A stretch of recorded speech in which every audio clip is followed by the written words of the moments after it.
ससुराल भी बा फिर भी कहत नहीं बड़ा गरीब परिवार के रही। अपना खेत में कॉकरी के खेती गृहस्थी कैले रही तो तूर के एक छांटी रखले रही कि हम जाए मतलब बाजार में बेचे जाए तबे तो 2 रुपया अपन पेट के चाहे वो लड़का रहो से काम चली। लड़का कहले कि माई कहीं शिव चर्चा होता चले के शिव चर्चा सुने तो कहत रही ना हम इतना मेहनत से कॉकरी तुले बनी खेत में बड़ा मेहनत लगता और तू रोड के धोले बनी कौन आई तो चार उठा ले जाई तो हमारा सब मेहनत डाल हो जाए। लड़का बोले कि ना रे माई तू चल महादेव के चर्चा में महादेव पर सौंप दे महादेव देखत रहिए महादेव के बिना ते वो पता ना डोले ना पता कॉकरी कहाँ से लोग लेके जाए। टुनटुनाता नहीं है सुना तो कहला कि लइको कि जा भाई हमार मन मानत नहीं के तू कॉकरी छोड़ द भले बड़ू अपना छैटी में टका है तू चल उ तो जाके माई बेटा बैठ गइलो महादेव के कहीं चर्चा होत रहे महादेव के चर्चा भजन सुने लागल लोग अभी कॉकरी भुला गइलो ऐसे कि महादेव पर अटल विश्वास करके रहले वहां पर भरोसा कर दे तो सब काम होने के पूरा हो अधूरा कोनो नहीं के रह सकत। ऐसे कि महादेव तो देवों में देव है महादेव है वहां से कुछ तो बाकी बा ना कुछ छिपल बा लेकिन हमनी के बानी सन की एगो अपना मर्द के अपना लइकन के फेरा में जैसे रहत सन वैसे हमनी के महादेव के फेरा में रहती सन अपना सास ससुर के भी फेरा में रहे के चाहिए। ई महादेव ने की कहत कि सब काम छोड़ के महादेव में जाके गावा बजावा नाच ई महादेव ने की कहत महादेव ई भी कहत ने अपन घर परिवार समेट के समय निकाल के महादेव के भी चर्चा कल महादेव के भजन भाव कल अपना घर में सास बिलखतरी ससुर बिलखतरी हम महादेव के चर्चा कर जाए तो चर्चा हमरा पाए ऐसे पाए देखे कि सबसे तो भगवान उहे बैठल बानी सासे ससुर भगवान बानी महादेव बानी माता बैठल बानी ऐसे कि वहाँ के आत्मा के शांति दिया जाए तो हमनियों के आत्मा के शांति चर्चा कोनो बड़ी बात नहीं के महादेव कोनो बड़ी बात नहीं कि माई बाप से बढ़ के नहीं की लेकिन हम लोग का करते नहीं सर सास ससुर कहीं जा देवर कहीं जा ननद कहीं जा से हमनी महादेव के चर्चा मारी ढोल ढाल बलाला से महादेव के हमनी के भक्त ना हो कर भक्त वही में भलाई बा अपन घर समेटी पहले अपन सास ससुर अपन परिवार समेट के चली वही के माता ही बा वही में सब भलाई बा। तब तू सारका जना आवत लो तो कहत नहीं कि ये बाबू देखा ना हो जाके वही कॉकरिया जहाँ छैटिया रखल हो जाके उ बैठ गइल। अब तो इनका निगाह आ गइल कॉकरी पर तो कहत ये बाबू बड़ा सुंदर सुंदर कॉकरी छैटिया में रखल जाने गोलिया खाए अता नारे माई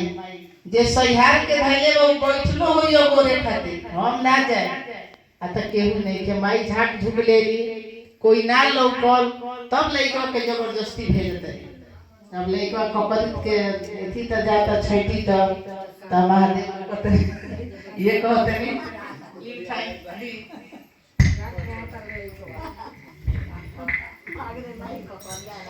माथावा पर जाटा सब त्रिशूल चमकावता माथावा पर जाटा सब त्रिशूल चमकावता माथावा पर जाटा सब त्रिशूल चमकावता माथावा पर जाटा सब त्रिशूल चमकावता रे माई को करिया वाला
नु